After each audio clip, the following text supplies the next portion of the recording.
नमस्कार. हिवाळ्यात भरपूर ताज्या भाज्या मिळत असल्यामुळे आज आपण व्हेज पुलाव भात कसा बनवायचा ते बघूया. हा मोकळा झाला आहे, थोडा सुद्धा चिकट झाला नाही. काहींना पुलाव खाताना खडे मसाले आवडत नाही, म्हणून आपण एक भारी आयडिया केली आहे. त्यासाठी व्हिडिओ शेवटपर्यंत नक्की बघा. व्हेज पुलाव बनवण्यासाठी आपण 2 कप बासमती तांदूळ घेतला आहे. हा अर्धा किलो आहे. बासमती तांदळामुळे पुलाव सुवासिक होतो. तांदूळ 2-3 पाण्याने स्वच्छ धुवून घेऊया. तांदूळ हलक्या हाताने धुवावे. हे धुतले आहे. ह्यात तांदूळ बुडेपर्यंत पाणी घालूया. बोटाचे एक पेर बुडेल एवढे पाणी आहे. भिजवल्यामुळे तांदूळ छान शिजतो. तांदूळ अर्धा तास भिजण्यासाठी ठेवूया. आता एका पातेल्यात 3.5 कप पाणी, 2 कप तांदळाला 3.5 कप पाणी घेतले आहे. असे प्रमाण घेतले तर पुलाव मोकळा होतो. पाण्याला उकळी आणूया. उकळी आल्यावर तोडलेले 2 तेजपान, स्टार फूल 2, ह्याने पुलावला खूप छान सुवास येतो.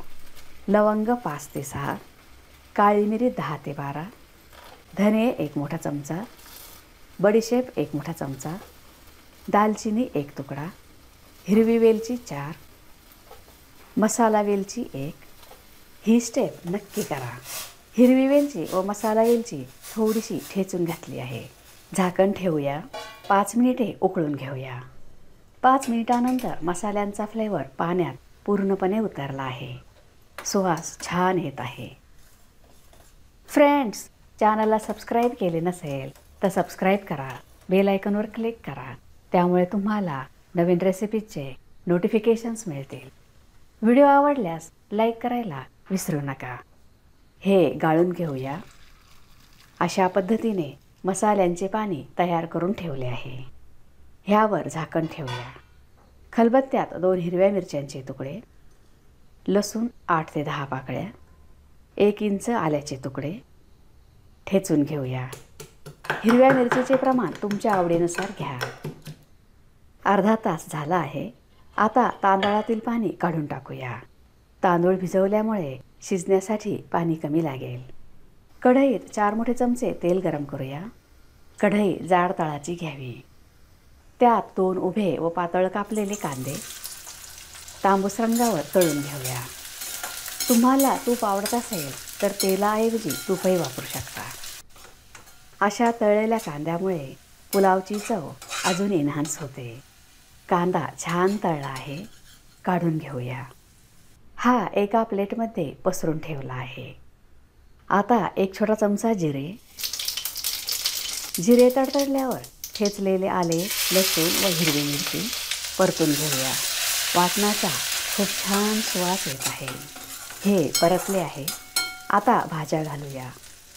ताजे मटार, गाजर, फ्लॉवर, बटाटा, फरसबी, भाज्यांपुरते मीठ. ह्या भाज्या परतून घेऊया. भाज्यांचे प्रमाण व कोणत्या भाज्या घ्यायच्या ते तुम्ही ठरवू शकता. भाज्या व्यवस्थित परतल्या तर पुलावची चव छान लागते. ह्या परतल्या आहेत. ह्यात पाव कप फेटलेले दही मिक्स करूया. दह्यामुळे टेक्स्चर व चव छान येते. 2 मिनिटांसाठी झाकण ठेवूया. 2 मिनिटांनी झाकण काढूया. भाज्या पुन्हा एकदा व्यवस्थित हलवून घेऊया. आपण दही घातल्यामुळे टोमॅटो घातले नाहीत. आता भिजवलेले तांदूळ घालूया. हलक्या हाताने मिक्स करूया. त्यामुळे तांदूळ तुटणार नाही. आता मसाल्यांचे पाणी घालूया. 3 हिरव्या मिरच्या, चवीनुसार मीठ, हळूच मिक्स करूया. 2 कप तांदळाला 3.5 कप पाणी घेतल्यामुळे पुलाव चिकट होत नाही, कच्चा राहत नाही. ह्यावर 3 ते 4 मिनिटांसाठी झाकण ठेवूया. 4 मिनिटानंतर पुन्हा एकदा पुलाव हलवून घेऊया. गॅसची फ्लेम लो आहे. पुलाव करताना तांदूळ व पाण्याचे प्रमाण योग्य घेणे फार महत्त्वाचे आहे. त्यामुळे पुलाव मोकळा होतो.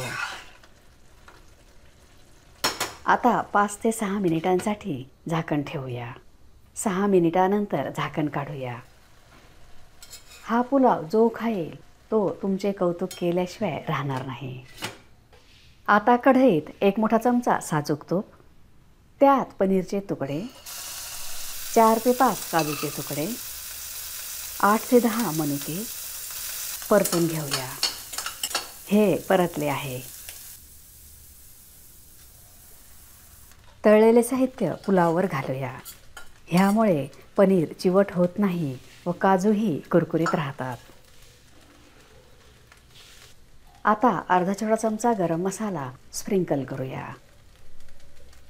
तळलेला कांदा पसरूया. असा कांदा नक्की घाला. थोडीशी कोथिंबीर, साजूक तूप 1 मोठा चमचा. पुलावला दम लावूया. त्यासाठी कढईला फॉईल पेपर लावूया. फॉईल पेपर सर्व बाजूंनी पॅक केला आहे. त्यावर झाकण 5 मिनिटे असेच ठेवूया. 5 मिनिटे झाल्यावर गॅस बंद करूया. गॅस बंद केल्यावर हे असेच 10 मिनिटे ठेवूया. त्यामुळे भात मोकळा होतो, चिकट होत नाही. झाकण काढूया. हा पुलाव चवीला बिर्याणीसारखाच आहे. 10 मिनिटानंतर पुलाव बघा किती मोकळा झाला आहे. भात शिजला की नाही ते बघूया. हा शिजला आहे. पाणीही पूर्णपणे आटले आहे. ह्या पद्धतीने एकदा पुलाव नक्की बनवा. तुमच्या फॅमिली आणि फ्रेंड्सला खूप आवडेल. आता मटारचाही सीझन आहे, तेव्हा फक्त मटार घालूनही ह्या पद्धतीने मटार पुलाव करू शकता. पुलाव बघूनच तोंडाला पाणी सुटले आहे. आता पुलावबरोबर खाण्यासाठी झटपट पद्धतीने बुंदी रायता बनवूया. त्यासाठी एका बोलमध्ये ताजे दही 1 पाव, अर्धा कप पाणी, बारीक कापलेली 1 हिरवी मिरची, काळे मीठ पाव छोटा चमचा, भाजलेल्या जिऱ्याची पावडर अर्धा छोटा चमचा, कोथिंबीर, मीठ मिक्स करूया.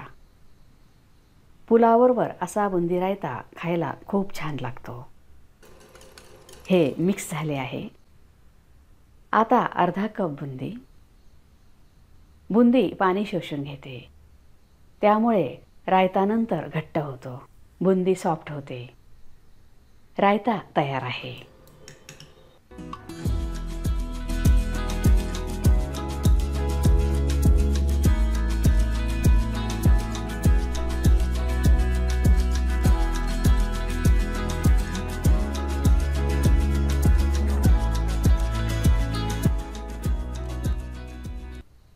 तेलाचे योग्य प्रमाण घेतल्यामुळे पुलाव छान झाला आहे.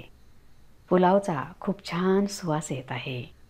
हा मुलांच्या टिफिनला, लंच किंवा डिनरसाठीही बनवू शकता. मसाल्यांचे पाणी वापरल्यामुळे मसाले एकसारखे मिक्स झाले आहे. त्यामुळे हा पुलाव चवीला खूपच भारी लागतो. तयार आहे व्हेज पुलाव. तुम्हाला जर माझा व्हिडिओ आवडला असेल तर लाईक करा, शेअर करा, सबस्क्राईब करा. बघत रहा शांभवीज किचन. धन्यवाद.